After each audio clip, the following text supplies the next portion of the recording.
സ്ഥിതിക്ക് ഇനി ഇവിടെ എന്തെങ്കിലുമൊക്കെ നടക്കും.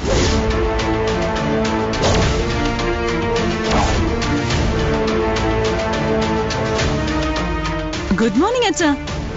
എന്തുണ്ട് വിശേഷങ്ങൾ? നിന്നോട് ഈ വീട്ടുമുറ്റത്ത് കാല് കുത്തരുതെന്നല്ലേ പറഞ്ഞിട്ടുള്ളത്? അയ്യോ സോറി, ഞാനിവിടെ കയ്യും കാലൊന്നും കുത്താൻ വന്നതല്ല. അറിഞ്ഞൊരു കാര്യം ഇവിടെ വന്ന് പറഞ്ഞിട്ട് പോവാന്ന് കരുതി, അത്രേ ഉള്ളൂ. കഴിഞ്ഞ ദിവസം ഇവിടെ വന്ന നീയ് നിനക്ക് പറയാനുള്ളതൊക്കെ ഈ മുറ്റത്ത് ഛർദിച്ചു വെച്ചിട്ടല്ലേ പോയത്. നീ എന്താ പുതിയതായിട്ട് പറയാനുള്ളത്? പറയാനുള്ളത് അഞ്ജലി മോളുടെ കല്യാണത്തെ കുറിച്ച് തന്നെയാ. സത്യം പറഞ്ഞ അന്നൊരു സദ്യ കിട്ടാത്തതിലും പായസം കിട്ടാത്തതിലും നല്ലൊരു മിസ്സിംഗ് ഫീൽ ഉണ്ടായിരുന്നു എനിക്ക്. അതിനി വേണമെങ്കിലും ആവാലോ. നീ അറിഞ്ഞായിരുന്നോ?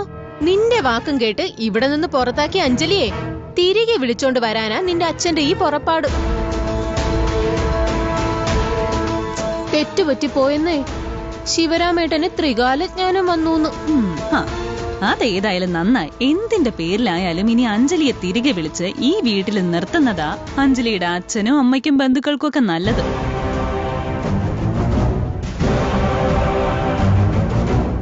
ഇതെന്ത് പാട്? ഡി പെണ്ണേ, നിനക്ക് ശിവരാമേട്ടന് വന്നതുപോലെ വല്ല ബോധോദയം ഉണ്ടായോ? നീ എന്തൊക്കെയായി പറയുന്നേ? ബോധോദയൊന്നും അല്ല അമ്മായി. അഞ്ജലി തന്നിഷ്ടപ്രകാരം ഒരുത്തന്റെ കൂടെ ഒളിച്ചോടി പോയി കല്യാണം കഴിച്ച കാര്യം മാത്രമേ നിങ്ങൾക്ക് എല്ലാവർക്കും അറിയാവൂ.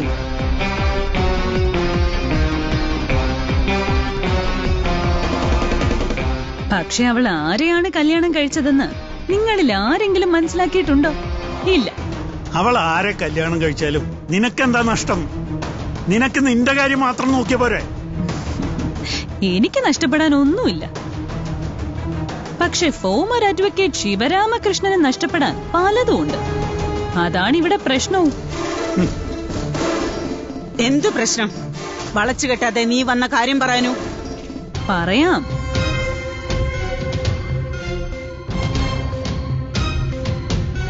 ആദർശധീരനായ ശിവരാമകൃഷ്ണന്റെ ഇന്നത്തെ ഈ ദുരവസ്ഥയ്ക്ക് കാരണക്കാരൻ ആരാണെന്നറിയോ? അതാ അഡ്വക്കേറ്റ് രാഘവനുണ്ണിയ, ശിവരാമകൃഷ്ണന്റെ ആജന്മ ശത്രു. അയാളുടെ പുന്നാര മകൻ അർജുൻ രാഘവ നിങ്ങളുടെ പുതിയ മരുമകൻ.